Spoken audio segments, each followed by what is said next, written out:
Hola, Hola, qué rápido. eso digo yo, es la primera vez que me conecto tan rápido. A ver si te escucho bajo, si soy yo. ¿Me escuchas bien? Sí, perfectamente. ¿Tú Ah, pues no? igual soy yo que tengo un poquito bajo esto. A ver. ¿Ahora? Parece que sí. Si no, pues ya te digo que grite. Muy bien, al Hola, Mar, ¿qué final, tal?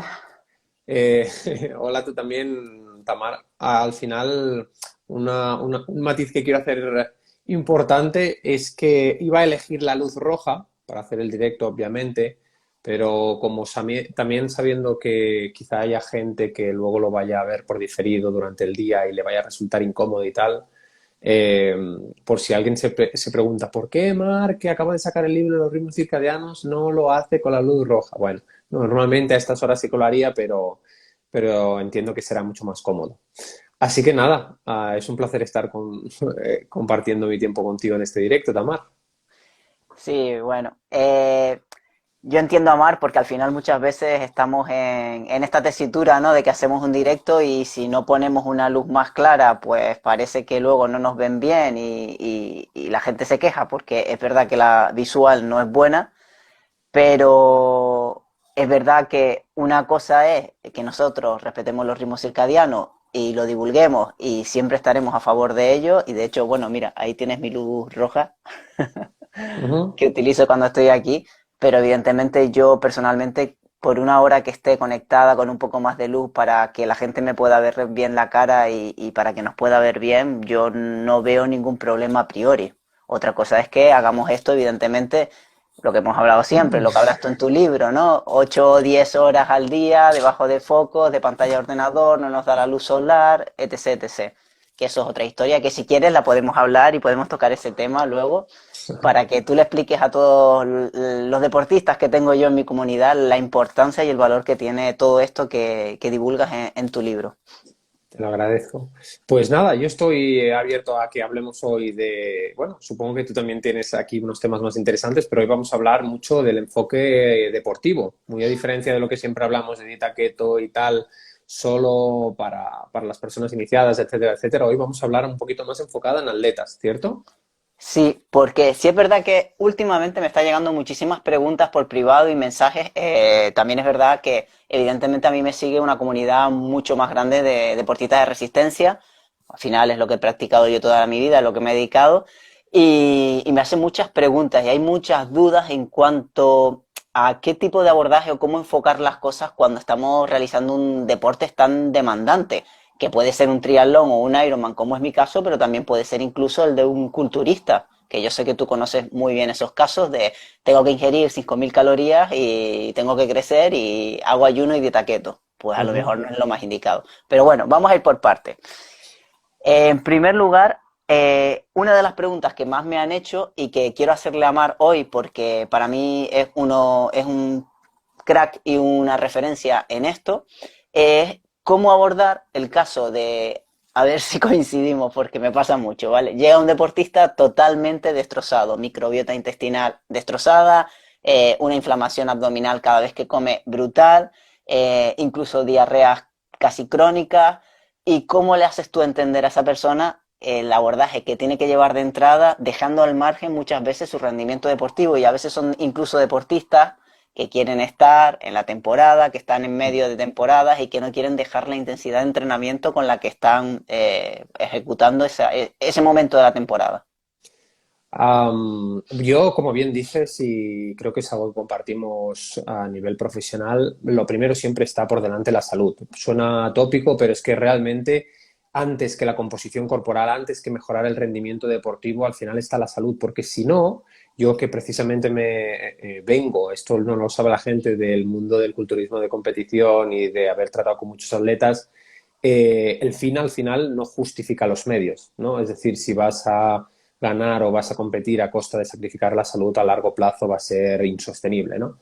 Entonces, yo como bien indicas tú, siempre trato de hablar con los atletas en este caso y hacerles entender la importancia de tener una salud digestiva en armonía con el resto de sistemas, ¿no? Y sobre todo si vienen con disbiosis provocadas Esto suele ser un caso habitual de personas que abusan.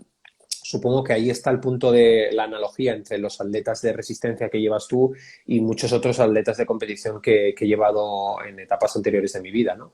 Abusan de los carbohidratos, son personas también que vienen bueno, vienen aplicando las antiguas recomendaciones de comer cada 3 horas y claro, eso genera una inflamación digestiva increíble, ¿no? Y acaba generando toda clase de patologías, como he visto muchos casos, no solo de disbiosis, que es la parte más común, sino de SIBO, de permeabilidad intestinal, etcétera, etcétera. Entonces, ya te digo, lo primero que yo suelo hacer siempre es, primero, reducir la cantidad de ingestas. ¿Por qué? Porque al reducir la cantidad de ingestas y espaciar el número de ingestas también, incluso introduciendo algún periodo de ayuno intermitente, dependiendo de esto también del consumo energético total, ¿no? Pero me gusta introducirlo, ¿por qué?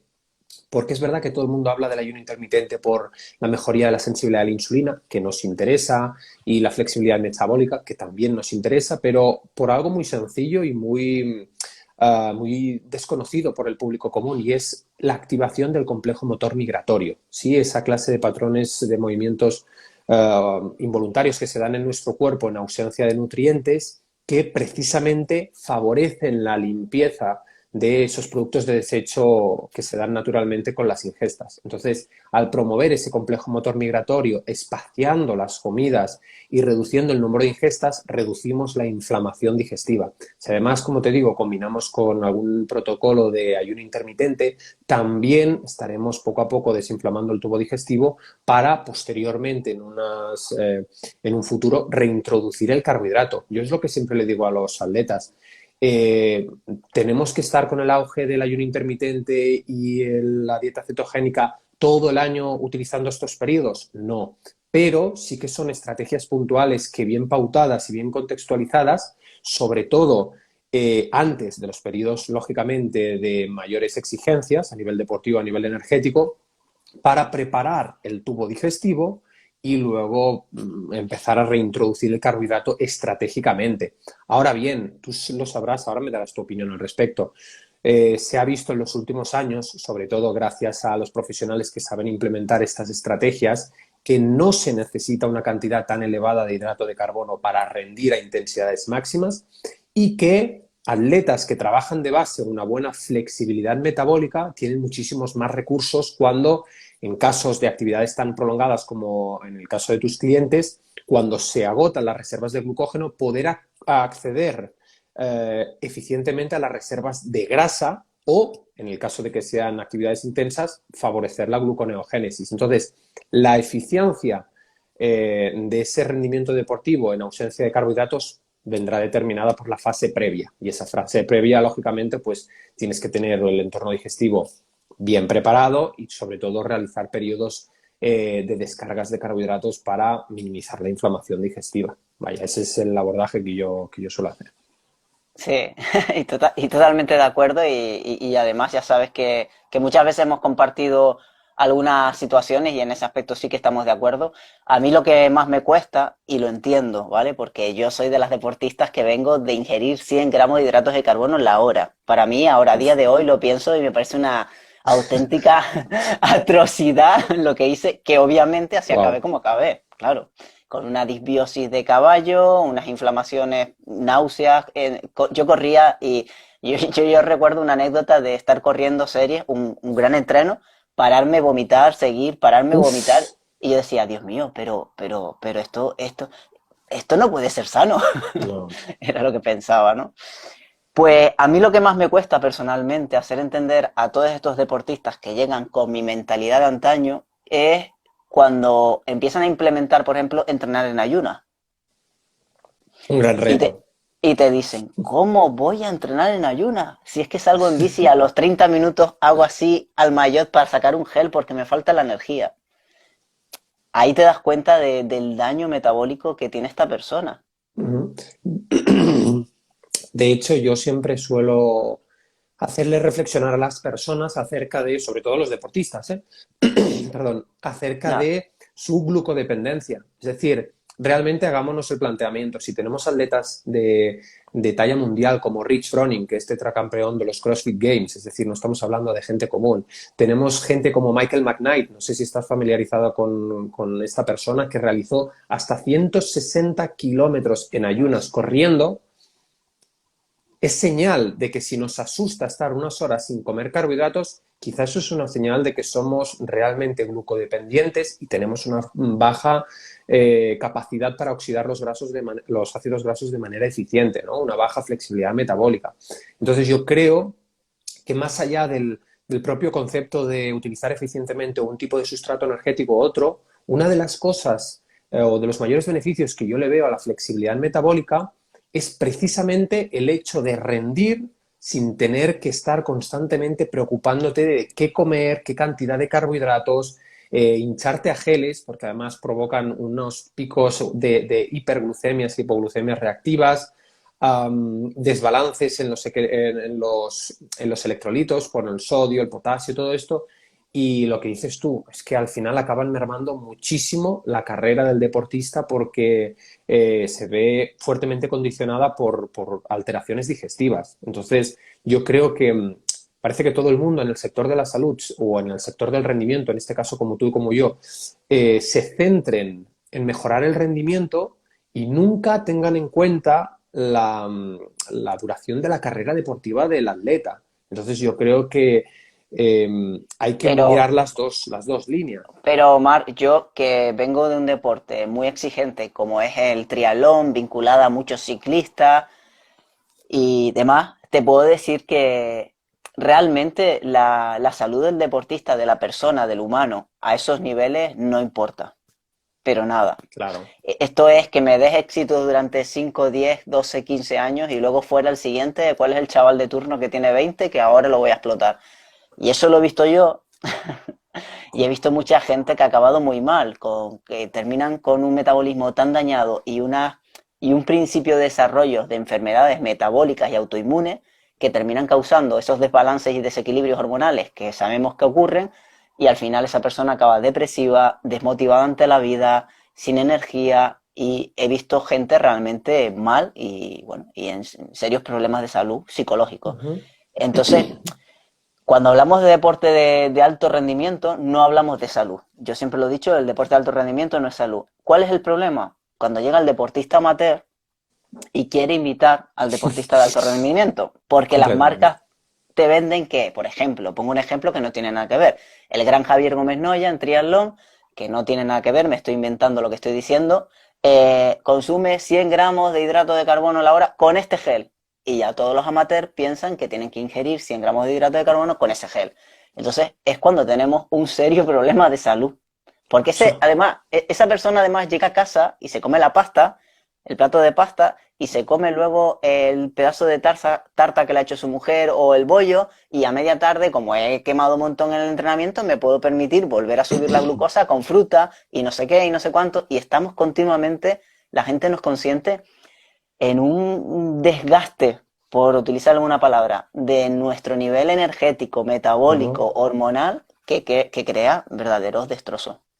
Además, se me ocurre indicar, hay una cosa, hay un hecho relevante que la gente no tiene en cuenta. Antes has comentado, ahora en tu respuesta, del estado anímico y mucha gente quizá desconoce el dato de que, lógicamente, nuestro estado de ánimo depende de un gran número de neurotransmisores, ¿no? Esos mensajeros químicos que generan una respuesta, pero principalmente de dos, de la dopamina y la serotonina. Bueno, pues un dato interesante que vale la pena recordar es que las alteraciones a nivel digestivo afectan directamente a la producción de serotonina. ¿Por qué digo esto? Porque la serotonina se sintetiza en más de un 80% en el tubo digestivo.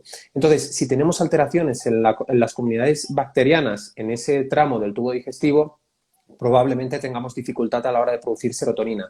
¿Y qué conlleva esto a largo plazo? Pues en casos de atletas de alto nivel, como los que dices tú, pues una vida más corta, debido a pues lo que decíamos, ¿no? A condicionantes del estado digestivo, pero además muchos periodos de tristeza, de depresión, de ansiedad, si unimos eso, además a las fuertes expectativas del atleta de alto nivel, porque yo también he tenido el placer de trabajar con algunos atletas que tienen unas exigencias increíbles, increíbles y tienen unos grados de estrés muy, muy elevados, acaba deteriorando mucho la vida y la carrera, la duración de la carrera del deportista. Entonces hay que tener esto muy, muy en cuenta, porque a veces a la gente, sobre todo de la vieja escuela, piensan, bueno, es que el carbohidrato, es que más allá de eso, o te dicen, es que la salud digestiva, bueno, eso son comedias. No, no, realmente tiene un profundo calado en el estado emocional de una persona, en el estado inmunológico también, lo que decías tú antes, ¿no? ¿Por qué son más propensas precisamente y paradójicamente las personas, los atletas de élite,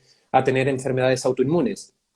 Porque las alteraciones digestivas generan también una supresión del sistema inmune. El 80%, perdón, de las células inmunológicas están en el intestino delgado. Entonces, si no cuidamos nuestra microbiota, si no cuidamos de esos microorganismos, es muy probable que acabemos deprimiendo el sistema inmune, uniéndolo al cortisol elevado de las exigencias, y tengamos enfermedades autoinmunes. Y esto es algo mucho más serio y mucho más a tener en cuenta. Efectivamente. Y mira, Mar, y ya que has hecho una exposición tan buena bueno, de la síntesis de la serotonina, etc., como sé que acabas de escribir ese maravilloso libro que acabas de sacar, dile a los 79 oyentes que tenemos ahora mismo cuáles serían los hábitos a implementar de forma sencilla que todos podemos hacer para mejorar la serotonina bueno, la producción de la serotonina a nivel de a pie de cualquier ser humano normal. Pues te diría, mira, hay mucha gente preocupada lo primero por los niveles de cortisol, ¿no? Muchas veces se ha hablado de esta hormona y todos te dicen, uy, ¿cómo reducir los niveles de cortisol? Dime alguna cosa. Pues muy, muy fácil, pues elevando Yo, precisamente el... yo Dime, sé dime. yo sé de alguien que lo tiene elevado últimamente. Sí, sí, completamente. Yo no escapo a la realidad. Y entonces, pues elevando los niveles de serotonina. Y, por ejemplo, un hábito precisamente que indico en el libro y que guarda mucha relación con los ritmos circadianos es exponernos al sol. La gente cree que exponerse al sol es simplemente la síntesis de vitamina D y ya está. Y esto es en absoluto así. De hecho, exponernos al sol antiguamente, antes de la invención de la medicina moderna, era una terapia de una cura natural, ¿no? Y exponernos al sol eleva nuestros niveles de serotonina, favorece también el equilibrio de los ritmos circadianos, mejora la síntesis de vitamina D, reduce los niveles de cortisol, etcétera, etcétera. Y luego también, pues, toda aquella clase de estrategias o herramientas enfocadas, como te digo, a mejorar la diversidad microbiana, y irán enfocadas también, elevarán la producción de serotonina. Y por último, una cosa, y esto quizás suene polémico, pero sé que a lo mejor conoces este dato, Tamar, y vamos a hablar, como estamos hablando del carbohidrato, del deporte y tal, una cosa que no conoce o que desconoce la gran mayoría de personas es que el carbohidrato tiene un efecto precisamente elevador de la serotonina a través de un mecanismo. ¿Cuál es? Cuando comemos alimentos ricos en triptófano, el triptófano es un aminoácido que compite con la tirosina por transportadores. Es decir, que cuando los niveles de tirosina, que es un aminoácido precursor de catecolaminas y de hormonas tiroideas, están elevados y también los de triptófano, o gana uno o gana el otro. Entonces, para que el triptófano traspase la barrera hematoencefálica, que es una especie de barrera que tenemos en el cerebro para que no traspasen toxinas, etcétera, y no tengamos problemas, lógicamente, a nivel neurológico, necesita de insulina, una mínima cantidad de insulina. No quiere decir, lógicamente, que debamos comer carbohidratos para tener insulina. La proteína en dieta cetogénica pues también la eleva y también lo permitiría. Pero fíjate cómo comer carbohidratos por la noche, por ejemplo, en ese contexto, ayudaría a reducir el cortisol por dos vías. La primera vía es que ese triptófano de los alimentos proteicos traspasa la barrera hematoencefálica y se transformaría en serotonina, ¿sí? Supongo que alguna vez habéis oído hablar del suplemento el 5-HTP, que es la forma más bioactiva del triptófano. Bueno, pues el 5-HT es la molécula serotonina, ¿sí? Entonces, para sintetizar, si comemos carbohidratos, elevamos la insulina, esa insulina permite la conversión del triptófano en serotonina y esa serotonina nos produce un efecto relajante y posteriormente se convierte de nuevo en melatonina. Entonces, ¿qué quiere decir esto? Pues que comer carbohidratos por la noche, dependiendo de cuáles, dependiendo en qué cantidad y en qué contexto. Cuando digo por la noche no me refiero a comer e irte a dormir, desde luego, me refiero en la última ingesta.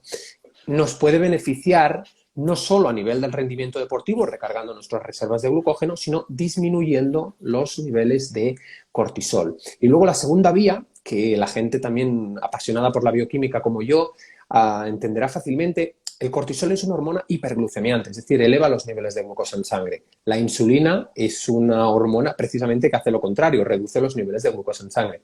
Por tanto, como en nuestro cuerpo humano no se pueden dar dos reacciones fisiológicas al mismo tiempo que resulten contrarias, o gana una o gana la otra. Entonces, si estamos muy estresados y consumimos una ligera cantidad de hidrato de carbono, que además siendo deportistas nos puede beneficiar mucho, reduciremos doblemente los niveles de cortisol. Por eso, por la serotonina y porque la insulina tiene efectos contrarios a los del cortisol. Entonces... Pues a ver si guardo este trocito del live que acabas de darnos esta clase de bioquímica a todos para pasárselo a más de un deportista, porque esa lucha la tengo continuamente cuando muchas veces, para que tú te pongas en contexto, Mar, 8 horas trabajando de pie, ¿vale? De pie, en un trabajo físicamente exigente, llegan a casa, salen corriendo a entrenar, están 3 horas en bici, haciendo series, se van a nadar, llegan a casa y me dicen, ¿cómo me vas a meter carbohidratos en la cena? Que me muero, que me pongo gordo. Para que veas los conceptos que tenemos de la alimentación, cuando evidentemente lo que acabas de decir tú no solo les va a ayudar a recuperar un poco mejor, sino que les vas a ayudar a descansar un poquito mejor. Siempre digo lo mismo, es el contexto y es el tipo de carbohidrato que vayamos a meter. No es lo mismo meter un poco de boniato o un poco de patata que Concuerdo meter completamente. un plato de pasta o, yo qué sé, la guarrada de turno que se nos ocurra. Claro. Incluye los de las verduras. A ver, bueno, luego pasaremos a responder las preguntas para no ir cortando el directo, pero efectivamente, por ejemplo, una de las cosas, Tamar, siguiendo el hilo de lo que estamos hablando, una de las cosas que hay que tener muy en cuenta, que me gusta muchísimo recordar a menudo, es que no podemos, cuando se trata de fisiología, de bioquímica, de salud, no podemos ser sesgados y demonizar. Siempre parece que busquemos culpables, ¿no? Culpables a los malos estados de salud de la población general. Ahora, por un lado, tenemos la ventaja de que se han conocido estrategias como el ayuno y la dieta cetogénica que, lógicamente, benefician muchísimo a la salud. Pero la contraparte a todo esto es que hemos demonizado el carbohidrato. Y precisamente tú que llevas deportistas con altas exigencias, igual que yo, pues el carbohidrato realmente tiene muchísimo sentido. Sobre todo, además, en personas que además van a realizar entrenamiento físico en ayunas, porque aquí hay un error de concepto. La gente cree que ir en ayunas es sinónimo de ir con las reservas de glucógeno vacías y de hecho no tienen por qué ser así. Yo muchas veces cuando la gente, sobre todo en mi caso también me pasa como el tuyo, pero no tanto en el público deportista, sino en el público más que vienen de realizar protocolos cetogénicos, ¿no? Me dicen, ostras, la reintroducción del carbohidrato, Marc, sí, te irá bien por la flexibilidad metabólica. No, pero es que tengo miedo de engordar y...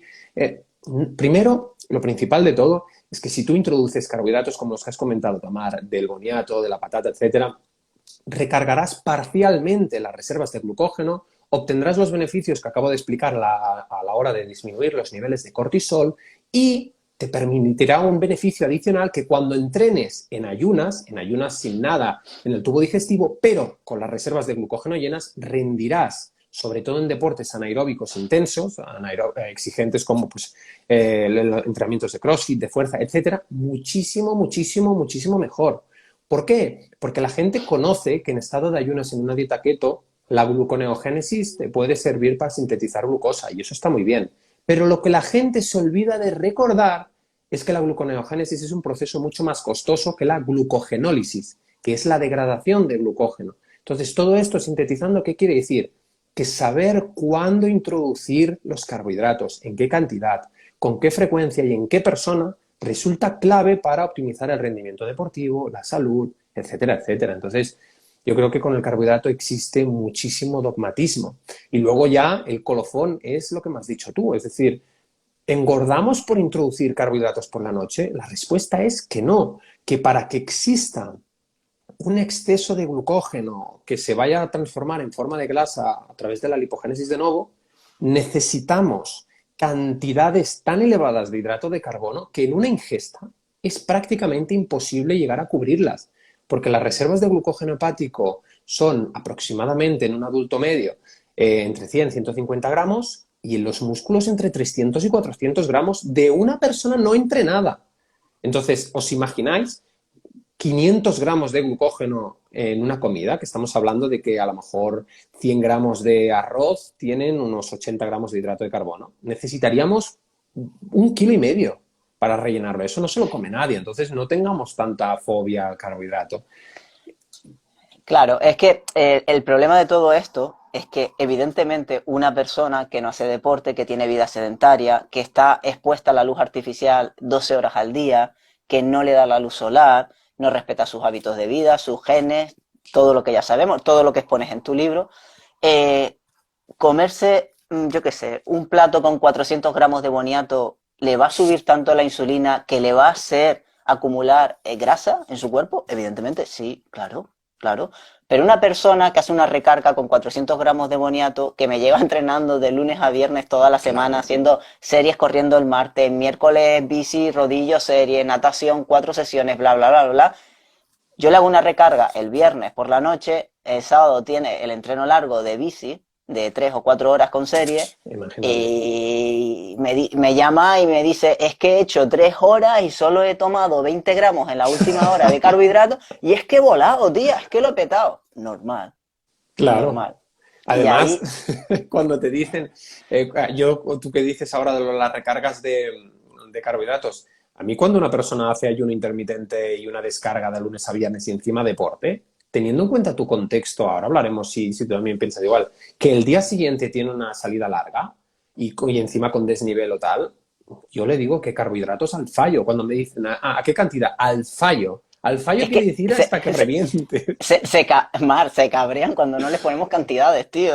Exactamente. Además, cuando me dicen, es que no sé si, pero si, ¿qué van a ser 200 gramos? Sal y disfruta. Primero, porque vas a recargar las reservas de glucógeno que te ayudarán en la recuperación, pero es que después, al cabo de 8 horas, cuando te despiertes, vas a salir en esa tirada larga. O sea, es absolutamente imprescindible que sea así. Porque luego, el otro día también hablábamos con Raúl Carrasco, que decíamos que la gente al final tiene tanta fobia al hidrato de carbono y se vuelven tan hipersensibles que pasan de entender lo que es la flexibilidad metabólica y al no introducir nunca el carbohidrato, cuando lo vuelven a reintroducir, ni son eficientes a la hora de utilizarlos y además corren el riesgo de una de una pronunciada, perdón, hipoglucemia. Entonces, Sí. es que esto lo veo. Sí, sobre todo en Entonces, sobre todo en la primera ingesta, de cuando vienes de un periodo muy cetogénico, estricto, que además tienes ciertos estresores hormonales, porque claro, volvemos a lo mismo. Tenemos compañeros que conocemos tú y yo de las redes y demás, que evidentemente saben mucho sobre esto y son capaces de hacer una ingesta al día o dos y controlar perfectamente la densidad nutricional en su contexto y en su vida. Porque no es lo mismo 30 minutos de HIIT o me hago 3 ejercicios levantando mucho peso y hacer un ayuno de 20 horas, que evidentemente esa persona que está todo el día trabajando, que llega a casa, que la mujer le está gritando, que tiene que llevar a los niños, que luego sale en bici, que es que tenemos que contextualizar y en ese momento meter 2 patatas, 200 gramos de boniato es una auténtica tontería para su organismo. exactamente. Además, es lo que acabas de decir tú. Estamos en el mundo de la falta de contexto. Tenemos información, la tenemos a nuestro alcance, pero no la sabemos contextualizar y es como si no tuviéramos nada. El otro día, fíjate que hice una analogía muy interesante acerca de una receta. Yo, por ejemplo, no sé mucho de cocina, pero hasta donde intuyo, cuando tú realizas una receta no basta solo con saber los ingredientes, hay que realizar la receta en cierto orden. ¿Por qué? Porque si no, si tienes los ingredientes y los mezclas como tú quieres, probablemente te salga de todo menos el resultado de la receta que querías lograr, ¿no?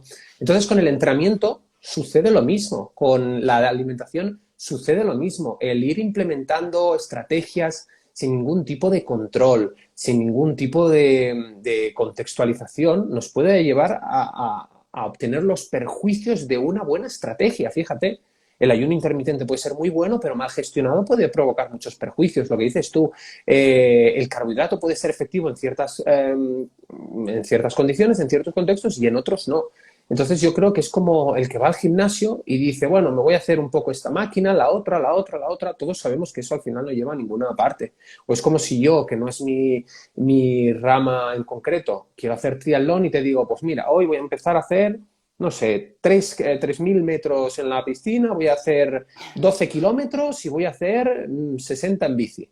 Tú me dirás, bueno, pero primero tendrás que rodar, tendrás que hacer esto o lo otro. O sea, todo tiene un orden. Claro. Y yo el problema que veo en las redes sociales es lo que dices tú, que salen divulgadores diciendo es que yo hago HIIT, hago MAT, hago tal, y todo el mundo venga a tratar de emular ese comportamiento. Luego vienen a consulta con un cortisol de 30 y no se dan cuenta que precisamente el contexto de esa persona no es lo mismo que el que dices tú, ¿no? Que la vida diaria. Es como, ahora que hablamos hábitos, tú y yo lo hemos compartido muchas veces y yo creo que hace falta un ejercicio de reflexión con la comunidad. Claro que son importantes los ritmos circadianos, claro que es importante tomar el sol, el contacto con la naturaleza y todo el conjunto de hábitos que promovemos. Ahora, en la práctica, mantener un estilo de vida ancestral las 24 horas es idílico, o sea, no existe en la realidad. Igual que lo típico del estoicismo, es que es muy, muy, muy idílico. ¿Por qué? Pues lo que dices tú, Tamar, porque tenemos nuestras parejas, nuestra familia, nuestros problemas, nuestras obligaciones, nuestras cosas. Y yo creo que si además lo que dices tú es que emulamos a deportistas de élite o divulgadores que a lo mejor solo se dedican a eso, con una vida radicalmente distinta, porque la gente trabaja sus 8 horas, lo que dices tú, aún hacen el gran esfuerzo de decir, me voy 3 horas con la bici, que yo pienso y digo, joder, eso es brutal, ¿sabes? Es Tengo, brutal. Mar, tengo gente que yo los idolatro. O sea, Claro, vamos, es que veo el ritmo que tienen y muchas veces les pongo días de descanso. No, pero no me pongas día de descanso. Digo, macho, cógete un día al mes con tu familia, un domingo, relájate y vete de paseo con tus niñas. Porque es que absolutamente. sacamos las cosas de un contexto brutal. Y luego resulta que le das un día de descanso y la siguiente semana le metes un té y te lo revienta por todos lados. Completamente. Pero si Es es que que, las personas mejoran después de vacaciones en muchos casos. En periodos, o sea, yo alucinaba porque en atletas, sobre todo de alto nivel, en periodos después postcompetitivos, hay algunas personas que hacen marcas incluso mejores. Y la gente me decía, pero ¿cómo puede ser posible? Claro, disminuyes el estrés, descansas más, mayores niveles de testosterona, hormona de crecimiento, estás súper sensible a la insulina de esa carga, comes más, te relajas y rindes mejor. Y la gente parece que no, ya te digo, es que vamos a los extremos. coño, sin ir más lejos, Alberto Contador ¿Eh? estaba en la playa con la novia tirado, tomando el sol, quitándose las marcas del maillot y del culote, y le llama el director de equipo y le dice, Alberto, que nos falta un tío, que tienes que correr la Vuelta a España. Dice, venga ya, tío, en serio, que llevo una semana tirado en la playa. Pues coño, que ha ido, no sé si se puede decir esta palabrota a este horario, pero bueno, que ha ido y ha ganado la Vuelta a España en su época. Pues, Pues a ver, imagínate, el descanso muchas veces en deportistas de alto rendimiento es muy necesario. imagínate. Y los ayunos SOMAT, ahora me gustaría que me compartieras tu opinión en deportistas con con unas exigencias a nivel nutricional y energético tan elevadas como los que llevas tú y los que he llevado yo. ¿Lo recomiendas? A ver, es complicado, ¿vale? Es complicado. Mira, te voy a poner el ejemplo de un triatleta que lleva trabajando conmigo 2 años, ¿vale? Yo con ese triatleta le periodizo perfectamente la nutrición, ¿vale? Hago un trabajo con él que cuesta mucho tiempo, mucha dedicación y mucho entendimiento. Periodizar me refiero que le periodizo cada día de la semana la nutrición para cada entrenamiento, porque los entrenamientos también se los llevo yo. Entonces, con él ha llegado un tipo de entendimiento y ha ido en una progresión, porque yo siempre he abogado con él por la progresión. Le digo, no tengas prisa, si las adaptaciones del cuerpo te las va a ir pidiendo el cuerpo directamente. No tienes que decir, hostia, es que quiero hacer un OMAD. No, tu cuerpo a las 16 horas se está muriendo de hambre, come, punto. Claro. Entonces, he ido con él en un progreso que esta pretemporada, por primera vez, después de 2 años trabajando así, me ha dicho, oye Tamar, que me he saltado la cena, ¿por qué no me apetecía comer? Porque el domingo comí muchísimo, el domingo había hecho 3 horas en bici, había pegado una buena paliza, pero había comido muchísimo, había hecho su post-entreno, su comida principal muy grande y no le apetecía cenar. ¿Qué pasa? Que ha llegado la mañana, en su trabajo, para arriba, para abajo, café, ha tomado un bulletproof a las 20 horas, ha llegado a casa y ha empatado uno más. ¿Lo hacemos en pretemporada con una persona muy adaptada cada cierto tiempo y en momentos específicos? Sí. ¿Lo hago en periodos específicos? Si lo hace, te puedo decir que lo mato. Claro. Porque se va a arrastrar, al día siguiente se va a arrastrar. Date cuenta que una persona que entrena entre 15 y 20 horas a la semana, eh, Uf. hay martes intensidad, miércoles intensidad, jueves intensidad, viernes EA y sábado y domingo a morir. Entonces, esa gente no se puede permitir que le falte comida. Por eso, yo también concuerdo perfectamente de que estos protocolos que se están poniendo tan de moda últimamente, de venga, creer que ayunar más es mejor, de hecho no tienen en cuenta la elevación del cortisol, no tienen en cuenta además las probabilidades de inflamación digestiva. ¿Por qué? Porque luego introducir, primero que es muy difícil, gestionar el estrés correctamente para que el cortisol no te pase factura en esos ayunos prolongados. Y segundo, que es mucho más difícil todavía, como dices tú, ingerir toda la cantidad de calorías que necesitas en una sola ingesta sin generar inflamación. Porque aunque lo consiguieras, como digo yo, aunque tú fueras capaz de, en el caso de una persona que tenga, pues, no sé, unas necesidades energéticas y nutricionales de 2.000 calorías, aunque seas capaz de comerlas todas, ¿acaso alguien se ha planteado el efecto digestivo que tendrá el hacerlas en una sola ingesta? Entonces, por esas cosas es por lo que siempre digo que hay que atender muchísimo, muchísimo al principio de individualidad y saber utilizar las estrategias, que no es, esto es como lo típico, ¿no? Decir, bueno, la cafeína aumenta el rendimiento deportivo. Bueno, pero es que a lo mejor lo aumenta a 200 miligramos sin ninguna clase de perjuicio. Pero es que si te tomas 10 pastillas de cafeína vas a tener arritmias, taquicardias y problemas de tensión. Entonces, de ahí el concepto de que más no sea mejor. Y lo mejor es justamente contextualizar. A veces nos tachan de ambiguos. Es que no sabemos si defendéis esto. Es que no hay que defenderlo. Esto es lo mismo que la fruta. Ahora me gustaría también, sé que lo hemos hablado en alguna otra ocasión, pero también me gustaría recordarlo. ¿Por qué? Porque cuando a mí me preguntan si la fruta es o no es mala, al final respondo siempre lo mismo. ¿Para quién? ¿En qué cantidad? ¿Qué tipo de fruta? ¿Con qué frecuencia? ¿Y en qué persona? Porque es que si no conoces esas variables es imposible dar una respuesta absoluta. Entonces, por ejemplo, tú que llevas atletas de resistencia o atletas de alto nivel, igual que yo, después una persona sensible a la insulina, deportista, activa, como lo que dices tú, 20 horas semanales, después de un entrenamiento le vas a poder limitar, le vas a decir a esta persona que no se consuma un plátano cuando además tiene beneficios a la hora de recargar el glucógeno. Hombre, no, no tiene Yo sentido. personalmente, por ejemplo, mira, te voy a contar un pequeño secreto que le mando a todos mis deportistas y les sorprende mucho cuando empiezan a trabajar conmigo.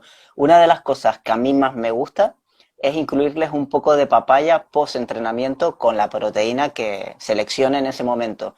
Porque es verdad que mis deportistas al entrenar tantas horas comen mucho volumen de comida y como tú bien sabes, la papaya tiene un poder digestivo y enzimático brutal. Entonces, todo el mundo que mete ese poco de papaya pre-comida principal o como post-entrenamiento, junto con una proteína, eh, luego siempre suelen reportar mayores satisfacción, vamos a llamarlo así, a la hora de ingerir tanto volumen de comida. Mm.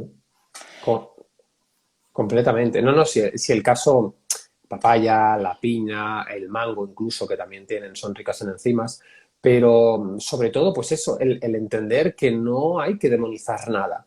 Incluso un plátano, incluso la miel. Yo soy una persona que siempre digo, la miel la sacaría en un contexto del 99% de personas, pero ese 1% están los deportistas, están las personas activas y sanas que post-entrenamiento permite la recarga de glucógeno mucho más rápidamente precisamente porque el contenido de fructosa, la fructosa es un azúcar simple que pasa directamente y se metaboliza en el hígado.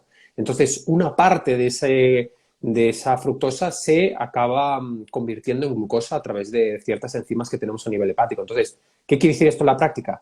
Que una fuente de glucosa más fructosa más proteína post-entrenamiento es ideal para la recuperación de personas que son sanas deportistas y no tienen problemas metabólicos. Yo reconozco, soy culpable que cuando me pego palizas, soy adicta a mis dos tortitas de arroz con un poquito de miel. Miel de verdad, ojo, miel de verdad Claro, que vamos a ver que otra cosa es lo que nos venden en los supermercados. Miel de verdad que no va a pasar nada por echar un poco de una cucharada en unas tortitas de arroz después de pegarte 3 horas en bici haciendo series a Sweet Spot, a FTP o a lo que toque ese día. ¿Qué va a pasar? No va a pasar nada. Otra cosa es que te comieras eso, te comieras luego 1 kilo de fruta, que te comieras un plato de pasta, que te comieras el arroz con leche de la abuela de postre y todo ese arsenal que vendría después. Eso no, evidentemente. Completamente. Sí, sí, sí, completamente. Pero es que ahí el mensaje final de la información que estamos transmitiendo es que contextualizar es la clave. Y por mucho que nos neguemos a reconocer la verdad que se esconde detrás de todo esto, no podemos utilizar la misma estrategia ni en la misma frecuencia para todo el mundo ni en la misma medida.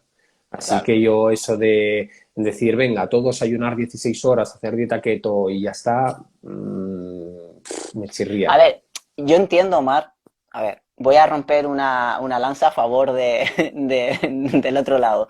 Yo entiendo por qué, por qué se divulga eso, ¿vale?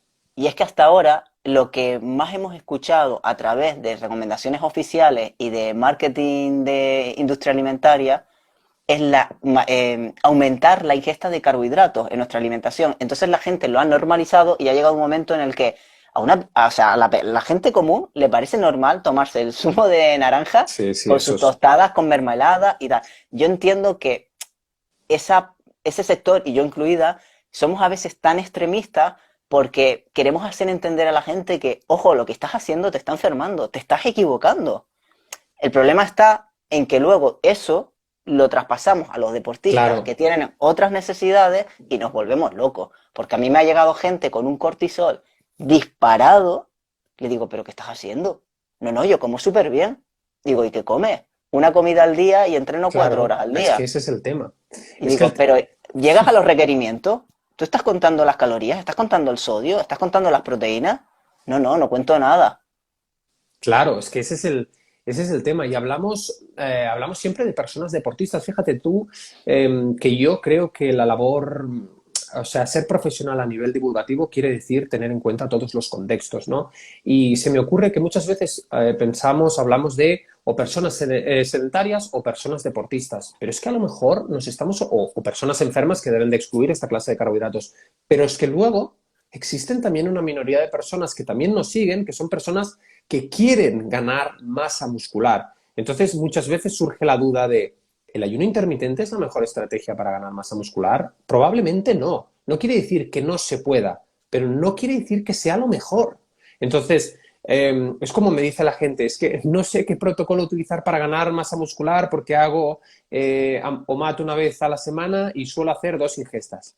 Pues hombre, si estás promoviendo la ruta metabólica MPK destinada precisamente a los procesos catabólicos y lo que necesitas para crecer es promover la ruta contraria, que es mTOR, destinada a los procesos de crecimiento, deberás aprovechar el carbohidrato e ingerir muchísima más cantidad de comida de entrada, porque es que si no, no vas a crecer de la nada. Entonces, es como que, ya te digo, es cierto que nosotros tenemos una responsabilidad como divulgadores y también la gente, porque las personas, todo el mundo dicen, yo entiendo esto y ya está, como lo entienda. No, no, a veces una cosa es cómo lo divulgas y otra cómo se entiende. Pero es Exacto. verdad que hay que coger la información con pinzas porque si no, luego las personas pasan lo que tú dices, del extremo de comer carbohidratos a demonizarlos y a nunca más volverlos a introducir. Entonces te das cuenta de que esto es como una especie de paradoja, porque mejoras tu salud en cierto punto, cuando has hecho dieta cetogénica y tal, y empiezas a empeorarla por el extremo de esas estrategias. Ahora más o más, ahora entreno 7 veces a la semana, ahora más keto y tal, y es lo que dices tú. Y en los dos extremos hay siempre o sea, la salud se ve perjudicada y entonces, en todo caso, como siempre digo, en el contexto está la clave y está el equilibrio en el punto medio. Entonces, bueno, también es importante pues remarcar esta información para que la gente que nos vaya viendo en directos o en otras de esto que digan, y sobre todo tú que coincides mucho como yo, ah, tendrás que eliminar esto, tendrás que introducir esto dependiendo de los objetivos, las necesidades y el contexto. Sobre todo es eso. A mí una de las cosas que más suelo responder, ¿no? Cuando me viene alguien que me dice, no, pero es que nuestros ancestros no comían, digo, ya, ya, pero tus ancestros salían a hacer 8 series de 1000 a 330 por la mañana. Claro. Y ojo, ojo con esto de no comían. Yo tengo en la recámara preparado un post que llevo tiempo haciendo y aquí hay una cosa también que hemos olvidado y me encanta que hayamos tocado este tema porque antropológicamente, es decir, las zonas que estaban más cercas del Ecuador consumían hasta un 30 y 40% de carbohidratos. A medida que nos alejábamos del Ecuador, se iba reduciendo el nivel de carbohidratos hasta en zonas del Ártico, donde viven los inuit, que prácticamente el consumo de carbohidratos no existía. Pero también hay casos, y hay casos documentados, ahora no me acuerdo, sí, la isla de Kitaba, que el consumo de carbohidratos llegaba hasta el 70%. Y de hecho hay sociedades ahora occidentales que mantienen un estilo de vida ancestral con un consumo elevadísimo de carbohidratos que no tienen enfermedades metabólicas modernas asociadas a la civilización. ¿Por qué? Porque no solo depende, enfermarnos no depende del consumo de un macronutriente, depende de una combinación de factores como con qué mezclas ese macronutriente, es decir, allí no hay harinas refinadas, en esas islas, por mucho que se consuma el carbohidrato, no hay productos procesados, no hay azúcar, no hay aceites vegetales, se mantienen en movimiento todo el día, no se estresan, toman el sol. Entonces, al final te das cuenta de que el mensaje es que no existe el enemigo, no es ni los carbohidratos ni las grasas como nos hicieron ver, es la falta de contexto o el abuso. Pero el abuso, nadie enferma por comer. Yo no conozco a nadie que sea resistente a la insulina por haber comido siempre patata, o boniato, o verdura, o fruta. No, porque realmente la gente enferma por consumir cereales azucarados, productos ultraprocesados, pasta, pan, lo que dices tú, zumitos de naranja cada mañana, 2 terrones de azúcar en el café con leche. Eso es lo que nos hace enfermar. La cerveza del fin de semana. Eso. Háblame, coméntame esto del tema del... Es que antes has comentado una anécdota graciosa por privado y a lo mejor Ah, sí, podríamos... bueno, a ver, nada, un posible cliente que quiere comenzar una dieta cetogénica, pero que no quiere privarse de las cervezas y le comento que si sabe que la cerveza es un carbohidrato y me dice, ah, no, no lo sabía. Entonces, así está la sociedad actual. El problema es que mucha gente me llega a mí y me dice, es que como saludable, Tamás. Le digo, vale, vale, relléname el cuestionario. Y cuando te empiezan a rellenar el cuestionario te das cuenta que desayunan pan, Sí, desayunan fruta, a media mañana en el trabajo pues comen un poco de fruta y unos frutos secos con la fruta. Al mediodía comen arroz y lo que sea, o pasta y lo que sea. O sea, la guarnición que antes eran las verduras o los vegetales han pasado a ser la pasta. ujú. A media tarde, si le da hambre, come una fruta, pero es sano y saludable. Y estamos hablando de una persona que ya ha hecho una ingesta de más azúcar, de más carbohidratos que un deportista mío que entrena ese día 3 horas, Y está en una ¿vale? oficina. Y está en una oficina sentado, no se pone al sol, porque bueno, por lo menos mis deportistas, sobre todo los canarios, nadan todo el año en una piscina descubierta y están nadando, les está dando el sol, están corriendo en la playa, les está dando el sol y es diferente. Pero es que no podemos estar. Mar, no sé lo que opinas tú a raíz del libro que has escrito, pero yo cada día tengo más claro, cuanto más estudio, que el problema no está tanto en la alimentación, que sí en los procesados, soy antiprocesados total, Completamente contigo. pero está más en el ambiente tóxico de luz bajo el que vivimos. Pero es que es todo. O sea, yo diría más allá, yo diría que es que lo que nos hace enfermar es que nuestros hábitos atentan literalmente contra lo que esperan nuestros genes. Esto quiere decir que si comparas el estilo de vida moderno de una persona en la sociedad con otra persona que mantiene un estilo de vida ancestral en estas pocas sociedades que existen hoy en día, no tiene nada que ver. Es que nada que ver. No nos movemos y ellos se mueven una media de 12, 13 kilómetros por día. Tenemos siempre todos, vamos deprisa a todas partes, tenemos unos picos de estrés y ellos no se estresan más que preocupándose por comer y ya está, y dormir y buscar refugio, nada más. Luego, no nos exponemos al sol, lo que dices tú, y ellos están todo el día bajo el sol, que es lo natural. Nos exponemos a luces brillantes de noche cuando ellos desconocen la luz artificial. Entonces, aparte de todo eso, independientemente, es lo que dices tú, del consumo de carbohidrato, no son procesados. No hay azúcar, no hay aceites vegetales, no hay industria, no hay ni siquiera contaminación lumínica ni contaminación ambiental, es un entorno natural, están constantemente realizando actividades en contacto con la naturaleza. Entonces yo coincido contigo, no es un tema solo de la alimentación, es un conjunto de factores.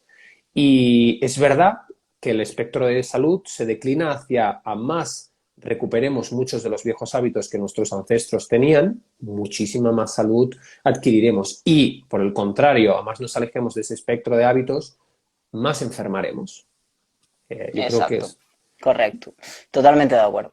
Bueno, si te parece, Mar, le damos paso a la gente a que pueda echarnos unas preguntas, Venga, ¿vale? Que claro. es sábado y Mar tiene cosas importantes que hacer. No, no. A ver, pues sí, A acto de ver, moderadora si quieres a ver a las ver. preguntas, porque no tengo ni idea de lo que Ah, nos quieran preguntar. no me las han dejado en la cajita, en la bolita. Mm. A ver si encuentro alguna Sí, por podéis aquí. animaros a preguntar lo que queráis en el caso de que queráis aprovechar ahora que estamos respondiendo a las preguntas. Yo he visto también alguna por aquí. A ver si la pillas tú, porque, claro, se me ha ido muy para atrás. Chicos, dejar las preguntitas en la bolita con la interrogante y así podemos contestar a todas las dudas. Sí, exacto. A Y ver si si la os pregunta, animáis. exacto. Y si la pregunta morbosa que todos queréis hacer y no hacéis es si yo consumo carbohidratos, la respuesta es que sí, ¿eh? Lo dejaré claro aquí, de que yo mantengo una alimentación paleo. Esto para dar. ¿Cuáles Mira, son? aquí Vale, te sí. preguntan qué carbohidratos son los que recomendamos. Pues yo claramente recomiendo una alimentación, bueno, cuando estás metabólicamente sano y no tienes ningún problema, recomiendo una alimentación paleo, que se basa en alimentos naturales como tubérculos, frutas, verduras y frutos secos. De ahí obtendríamos los carbohidratos. Yo, no sé, Tamar. Ahora también, ojo, no quiere decir que esto sea excluyente, que haya gente que no pueda introducir cereales como el arroz sin ningún tipo de problema. Al contrario, si lo toleras bien, esto es exactamente igual que los lácteos, que tendemos a demonizarlos y no nos damos cuenta de que hay gente que tiene la capacidad de producir la enzima lactasa que degrada la leche en la edad adulta, ha heredado ese gen y no tiene ningún problema con los lácteos. Vale, Um, te preguntan también, Mar, que si es malo mezclar frutos secos con fruta, esos que se han quedado con lo que he dicho antes. Lo he hablado, lo explico súper sencillo, ¿vale? Lo he hablado en algún reel anteriormente. No es buena idea mezclar grasas y carbohidratos en la misma ingesta por una sencilla razón. Primero, porque cuando elevas los niveles de glucosa en sangre, tu cuerpo prioriza la glucosa como fuente energética. Entonces, la pregunta más coherente que todos nos podemos hacer es, ¿qué hace con la grasa? Como no puede utilizar la grasa y la glucosa al mismo tiempo, la grasa la almacena, ¿sí? No quiere decir que la almacene toda en el tejido adiposo, porque las grasas cumplirán funciones estructurales, etcétera, etcétera, y en este orden de prioridades tu cuerpo utilizará esa grasa primero con funciones estructurales y luego en el tejido adiposo. Pero como siempre digo, oye, mejor evitar la posibilidad de que se almacene. Y segundo, porque dependiendo de cómo estén nuestras reservas de glucógeno, si encima de, como en una persona corriente que está constantemente consumiendo carbohidratos y no las vacía, el exceso de carbohidratos, lógicamente, se transformará en grasa. Entonces, si los niveles de insulina permanecen elevados, fisiológicamente hablando, no estamos utilizando las grasas como energía. Entonces, el concepto de lo que queremos que se entienda es que si tomas carbohidratos, que sean con una fuente de proteína, y si tomas grasas, que no hayan carbohidratos. Básicamente sería eso, de forma muy, muy resumida. Mira, hay una pregunta por aquí, que además sé quién la ha hecho, que te pregunta, esta es para ti porque además va muy en relación con el libro, Vale. que ¿en qué momento recomiendas exponerse a la luz roja? Por la noche, sin duda, después del atardecer. La luz roja está demostrado, igual que la luz del fuego, que no interfiere en los ritmos circadianos. Nosotros tenemos unas células en nuestros ojos, unos receptores cono y bastón, que dependiendo del grado de luz, activan o desactivan la producción de melatonina. Por ejemplo, si nos despertamos por la noche y encendemos la luz azul, eso generará una señal en la glándula pineal de que inhiba la producción de melatonina porque es de día. Entonces nos interesa la luz roja de noche que no tiene estos efectos y que además, luego aquí hablaríamos de distintos tipos de luz roja, tiene muchos efectos a nivel de sincronización de los ritmos circadianos, pero también a nivel terapéutico, es decir, reduce los dolores, la inflamación, genera un estado de tranquilidad antes de ir a dormir, etcétera, etcétera. Pues mira, como he visto a mi hermano entrar por ahí antes, espero que te haya escuchado. A ver, más preguntas por aquí, que ahora habéis preguntado todos. ¿Qué opinión tenemos sobre la suplementación? Bueno, Omar, si tú ves alguna pregunta por ahí, Vale. Sí, ¿qué opinión tenemos acerca de la suplementación o cuáles son los suplementos básicos? Nuevamente depende de mucho del contexto. No hay suplementos imprescindibles, salvo quizá la vitamina D y el omega 3, pero bajo mi punto de vista los suplementos es algo absolutamente individual que se debe de adaptar al contexto de la persona, a las analíticas, a los objetivos, etcétera, etcétera. Así que no hay algo para todo el mundo.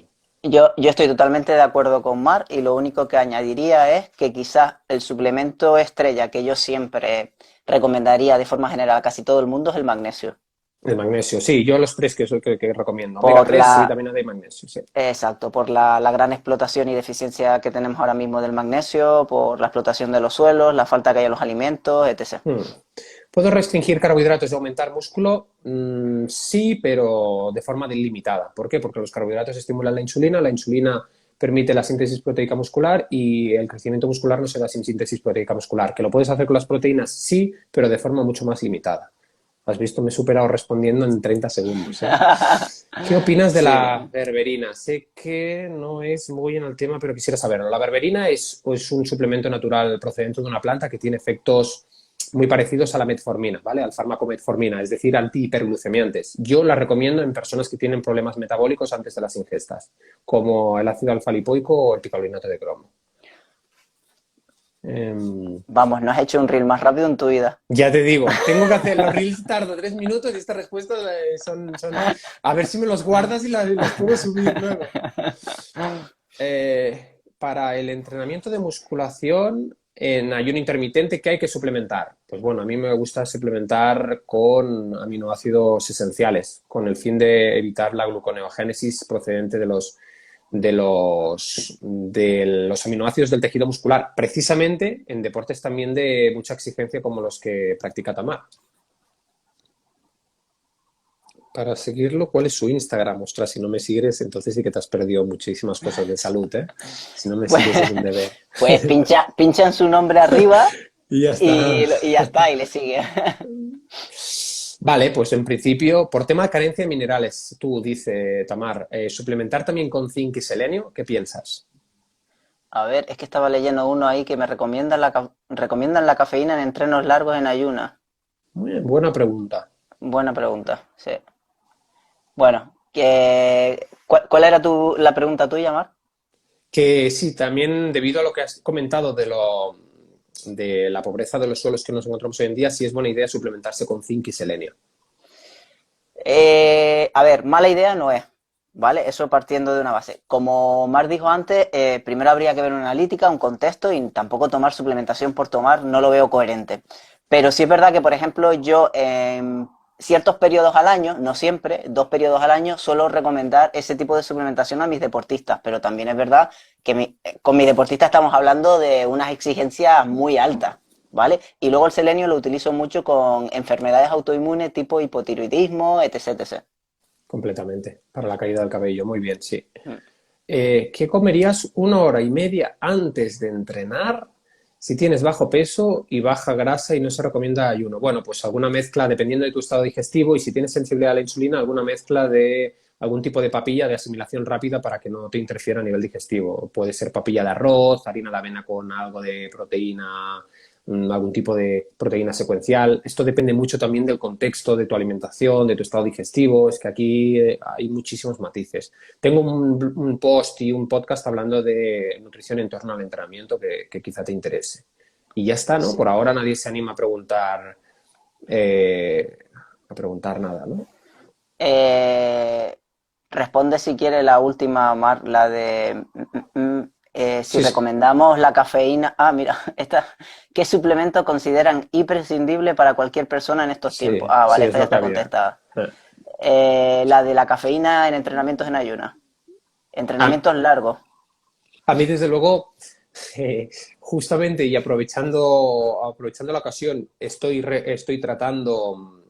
acabando un curso de formación que lanzaré en los próximos meses hablando precisamente de la oxidación de ácidos grasos y por seguridad, por facilidad de acceso y por eficiencia, efectivamente yo sí que recomiendo la cafeína. ¿Por qué? Porque la cafeína, a diferencia de lo que la gente cree, además de un estimulante del sistema nervioso central, es una molécula muy parecida a la adenosina. La adenosina es una molécula que se adhiere a ciertos receptores que tenemos en todo el cuerpo y nos genera sensación de cansancio. Por eso inhibe el cansancio y por eso nos genera esa sensación pues eso, ¿no? De tener más energía. Pero es que además la cafeína, por ciertas rutas metabólicas, activa también la lipasa sensible a hormonas, facilita la oxidación de ácidos grasos, retrasa la fatiga, retrasa la aparición de ácido láctico, etcétera, etcétera. Así que, efectivamente, y bien contextualizada, 200 en una dosis de 200 de esto, yo lo recomendaría. Sí. Y yo voy a añadir que si eres deportista de resistencia, te aconsejo que si estamos hablando de un entrenamiento, vale, pero si estás hablando de una prueba de más de 5 o 6 horas, como puede ser un Ironman, mejor empieza a tomarla de mitad de la prueba para adelante, porque también promueve la deshidratación y en pruebas de ultrafondo hay que tener mucho cuidado con esto, porque los geles que toman los deportistas de ultrafondo, Mar, vienen con ciento y pico muchas veces miligramos de cafeína. Mm. Entonces están tomando demasiada cafeína a lo largo de una prueba que dura a lo mejor 12 horas y cuando se dan cuenta están más deshidratados por la cafeína que por el favor que les está haciendo en... La cafeína, la pérdida de sodio propia de la actividad. Se- ¿Reduce el mm, café la absorción de magnesio? Sí. Y de hierro también. Y de otros micronutrientes, de otros oligoelementos o minerales. Sí, efectivamente no se deben de tomar juntos. Y luego te voy a hacer una pregunta interesante, Tamar, va, que no está aquí y la voy venga. a hacer para jugar un poquito con esto. A ver qué me recomiendas. ¿Recomiendas el uso de betalanina en deportes de resistencia? A ver, de experiencia propia, que yo lo he probado, ¿vale? A mí me Ajá. gustaba la sensación. A mí. ¿Cuál es el contrapunto? Que la betalamina la veo como un gran aliado cuando vas a realizar entrenamientos exigentes, intensos, que tienen una duración que no supera, en mis deportes, las 2 horas. Date cuenta que un deportista de resistencia, la primera media hora está calentando y luego a lo mejor Mm. empieza a hacer pues series muy intensas o lo que sea.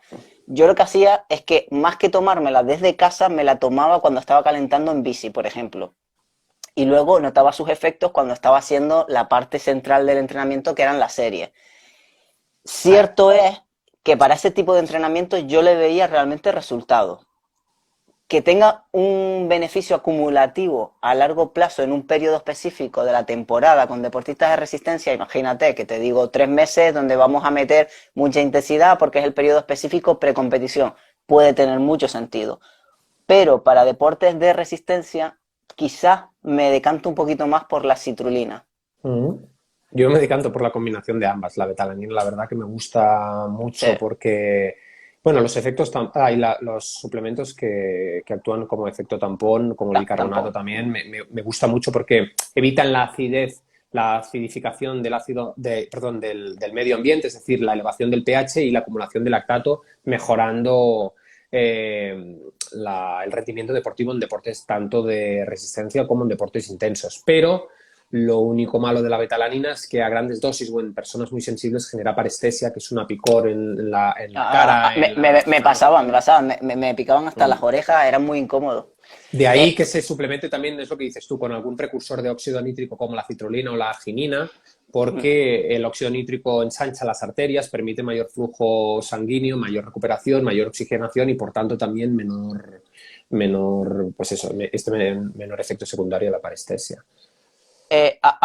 a mí personalmente, ya te digo, me encanta la combinación de ambas. El problema es que, claro, es que muchas veces también te da miedo según qué deportistas recomendar a lo mejor mucha suplementación, porque hay gente que le recomienda mucha suplementación y te dices, pero joder, es que Sí, tengo en sí, casa una sí. Sí, lo farmacia, típico, sí, sí, lo sí. típico, ¿no? Y luego hay Entonces, gente que quiere tomar 10 suplementos y cree que más. Sí, sí, sí, ya, sí. hay gente que quiere tener 3 estanterías y hay gente que quiere tener 2 botitos. Entonces, claro, depende de la persona, pues le recomiendo uno u otro según el momento de la temporada. A veces los combino. Tengo gente vamos, que tiene una farmacia en casa, que es que toma de todo a todas horas. Y yo le digo, hijo, pega un descanso.